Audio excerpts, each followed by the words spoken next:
آپ نوجوانوں کی ایک بہت بڑی وکیل ہوں. میں آپ کو کوئی الزام نہیں دیتی. جو آپ کو دیا جاتا ہے وہ آپ لے لیتے ہیں، اور ہم آپ سے توقع یہ کرتے ہیں کہ جو آپ کو نہیں دیا گیا وہ آپ کے پاس ہونا چاہیے. غلطی ہماری ہے. آپ میرا مستقبل ہیں، میں آپ کا ماضی ہوں. ماضی کو رد مت کیجیے، پرکھیے، جانچیے. اگر کچھ اچھا ہے تو آگے لے کے بڑھ جائیے، اور پھر ماضی کو دہرائیے گا نہیں. ہم آج تک پچھلے 75-76 برس میں ماضی کو دہرانے کی فکر میں ہیں. وقت گزرتا ضرور ہے مگر پلٹ کے نہیں آتا. ہمیں وقت کا مسافر ہونا ہے، پلٹنا نہیں ہے گستاخی اور بد تہذیبی کی طرف. اور ایک بہت لطف کی صورتحال اس وقت موجود ہے کہ بزوم خود جو خود کو بڑا پرہیزگار اور نیک کہتے ہیں، ان کی گفتگو سنیے تو خیال بے آبرو ہوتا ہے. اور وہ جو خود کو ہمارا سربراہ کہتے ہیں، ان کی گفتگو سنیے تو زبان بے آبرو ہوتی ہے. جو خیال اور زبان کی آبرو نہیں رکھ پائے، وہ ایک قومی ریاست کی آبرو کیسے رکھ پائیں گے؟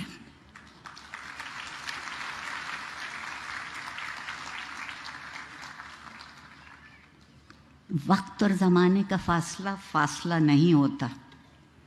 فاصلہ اس وقت ہے جب ہم ایک دوسرے کے قریب آ کے درد مند ہونا شروع نہیں کرتے. اور درد مندی کس بات کا نام ہے کہ ہم زندگی کی اور زندہ رہنے والوں کی قدر کر سکیں، احترام کر سکیں. ہمارے ہاں احترام کا مطلب یہ ہوا ہے کہ گویا ہم خود نیچے ہو رہے ہیں. عاجزی سے بڑی کوئی خوبی نہیں، اور عاجزی سے بڑی کوئی دولت نہیں. میں آپ سے، لمس کے طالب علموں سے، اور جو تجربہ میرا یہاں رہا ہے، اس بات کی توقع بہت یقینی طور پر کر سکتی ہوں کہ یہ جو درد مندی کی متاع ہے، آپ اس کو تہذیب سے باوضو رکھیں گے. بہت ضروری ہے. ہم یہ سمجھتے ہیں عام طور پر کہ صرف جسموں کی عصمت ہوتی ہے. نیت، فکر اور عمل کی عصمت اس سے کہیں زیادہ قوی تر اور اہم تر ہے. اس لیے کہ جب زندگی بسر کرتے ہیں تو زندگی کی عصمت کا نام اخلاق ہے. اور میرا جی نہیں چاہتا کہ آپ میں سے کوئی بھی بے عصمت، بے اخلاق زندگی گزارے.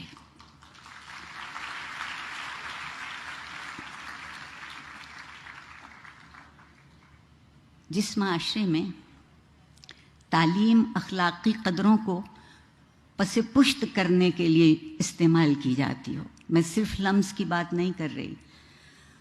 دراصل جو سرکاری ادارے ہیں ان کا مرثیہ پڑھنے کو جی چاہتا ہے، اور اگر اس سے بھی زیادہ کہہ سکوں تو ماتم کرنے کو جی چاہتا ہے کہ ایک خبط الحواس قسم کی نسل ہمارے سامنے لا کے کھڑے کر رہے ہیں، جس سے پیسے تو بے حد وصول کرتے ہیں.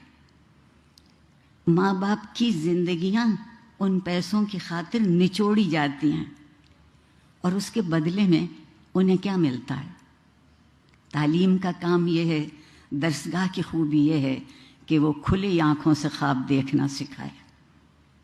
جو کھلی آنکھوں سے خواب نہیں دیکھتے، میرے خیال میں ان کو تعبیر بھی کبھی نہیں ملے گی.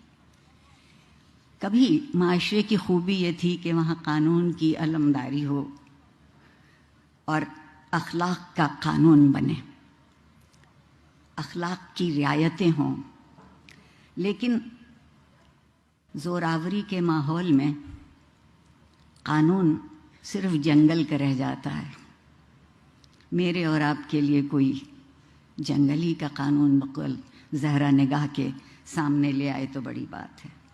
اور جب کبھی بھی کوئی بھی اپنے آپ کو حرف آخر سمجھنے لگتا ہے تو تعلیم، علم، تہذیب اور اخلاق وہیں مر جاتے ہیں۔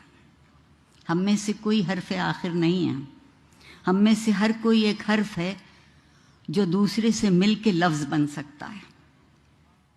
آپ لوگ تبدیل کرنا چاہتے ہیں نا، آج کل بہت تبدیلی کا ذکر ہے، اور اگر ہم اس انتظار میں رہے کہ زمانہ بدلے گا، سب بدلیں گے، تو ہم بھی بدل جائیں گے۔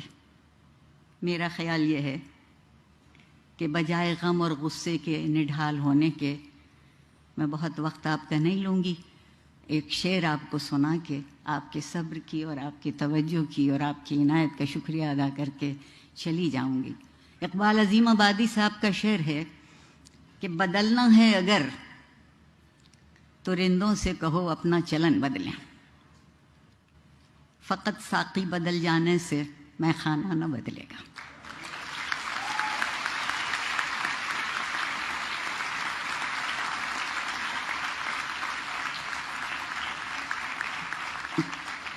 پروردگار آپ سب کو کامیاب اور سرخرو کرے۔ پروردگار آپ کو وہ دولت دے جو اس ملک اور اس معاشرے میں بہت تھی اور ہم نے لٹا دی، آپ اسے واپس لے آئیے۔ میں والدین کی بہت شکر گزار ہوں کہ انہوں نے آپ کو اس طرح سے پالا اور آپ کے استادوں نے آپ کو اس طرح سے تراشا۔ میں آپ سے یہ کہہ سکتی ہوں کہ میں آج جو بھی ہوں اس میں میرے والدین اور میرے اساتذہ کے علاوہ وہ معاشرہ شامل ہے جس نے ہمیشہ جب کبھی میں لڑکھڑانے کو ہوئی تو میرا ہاتھ پکڑا۔ بڑی نوازش، بہت شکریہ۔